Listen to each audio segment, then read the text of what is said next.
right, so how many of you have ever asked yourselves, what is the purpose of my life? Let me see your hands, please. Yeah, me too. And so I struggled with this question for a long time. I never really knew what I was going to do with my life. And it wasn't until I started spending time looking into who I really was that I started to realize that I was capable of doing more than I had been doing. And I had to get through some obstacles and some barriers to be able to do this. And a lot of these started when I was young. So my parents, they got a divorce when I was about 5 years old. And for the next 6 years, I bounced back and forth between them from Virginia to California because they couldn't decide who was going to keep me. And I even remember getting this feeling that, they didn't want me, maybe that there was something wrong with me. And so after 6th grade, I moved back out to California with my dad. And by 8th grade, I started struggling with substance abuse. My parents, they were alcoholics, and I lived in a home where I really didn't feel worthy or loved. I really felt like I was more of a problem than I was a good son. And I also really struggled to make friends. It was really hard for me. I really felt like an outcast. So around 8th grade, I started drinking alcohol and smoking weed because I thought that maybe, some of the kids that did this, maybe if I did this too, that they would really want to hang out with me and like me. And so I started using drugs. By 16 years old, I developed an addiction to methamphetamine. And by 18 years old, I was homeless, living on the streets. My parents had kicked me out. They really didn't want anything to do with me. And so I remember nights just walking the streets, wondering where was I going to sleep, what was I going to eat. And I stole food from grocery stores to eat. And I would steal bottles of alcohol just to have something to drink or to trade for drugs. And one night when I was 18 and I was homeless, I was staying in this hotel room with this crack dealer. It was about midnight, 1 o'clock in the morning, and there was a knock on the door. And so he walked over to the door, and just as he was about to get to the door busted open. And it was these two men who walked in, and they were in suits, but their faces were tattooed and their heads were tattooed. And these were two gangsters who snatched this guy up and forced him out the door and shoved him into the back of a car while I was watching.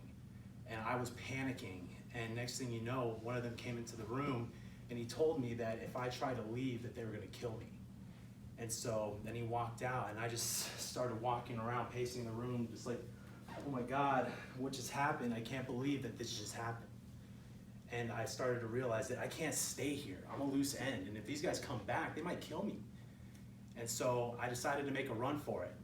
And I ran to the next city over where my grandmother was staying in a hospital recovering from a stroke. And I'll never forget that night.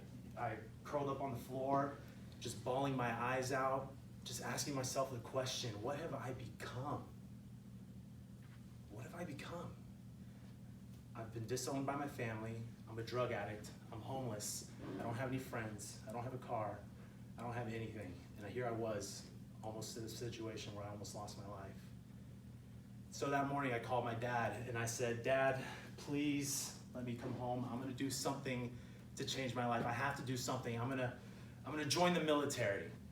And so he said, okay, come home. And then boom, 2 weeks later, I was off to Marine Corps boot camp. And that was a turning point for me. So going to the Marine Corps was probably the best thing that I could have done in my life at the time. I didn't have any discipline. I had no hopes, dreams, aspirations, didn't know what I was gonna do. And joining the Marine Corps, it really helped me develop some of the discipline that I would need later in life, but I also still continue to struggle with a poor self-image.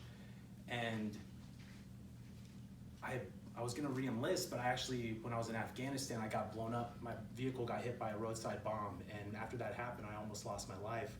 I decided, I'm gonna get out and try to go to school. So I got out of the Marine Corps, moved to California, started going to school, and I got a good job, and for a while it looked like everything was so good on the outside. David's making good money, he has a nice car, lives in a nice house, everything was great.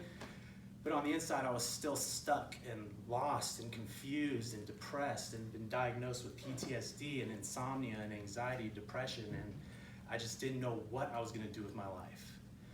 And then one day I was in a coffee shop and I was approached by this man out of nowhere. And I don't know if you guys have ever met somebody who there was just something about them that stuck out to you. Just something, this guy's different. So we started talking in conversation, and on my way out, I left him my phone number, said, hey, I'd love to meet with you again. So the next day we get together, and I'm driving over to his house, right? And I remember parking in front of his house, texting some of my friends, being like, hey, I'm at this house, this address, this is the time. I think this guy's cool, I don't know, but if you don't hear from me in like an hour, send the police. And, but it didn't happen that way. And John, he became a mentor to me, the very first person I ever looked up to and said, I want to be like this guy. And this man who had made millions of dollars working as a coach and a consultant took me under his wing and started teaching me the things that I needed to know about how to live my life. But I was still lost. And one day I asked him, John, how do you find purpose in life? I've been struggling with this. And he told me something that I hope to leave with you guys that you can either use yourself or share with somebody. I said, John, how do you find your purpose? He said, David, the way that you find your purpose is you take a look at your life. You take a look at everything that you've ever been through, the good, the bad, and the ugly. And you ask yourself the question, what has all of this been preparing me to do? And as I began to reorient myself and look at my past like this, I began to realize that I had been through all of these things because that was exactly what I needed to go through to become the man that I needed to be to do the work that I'm here to do, which is to help others find their way in life, find inspiration and find passion and find their purpose in life. And that's why I'm here, to be with you guys who are also inspired and who inspire me, and there's something different about you guys, and that's why you're here. So thank you.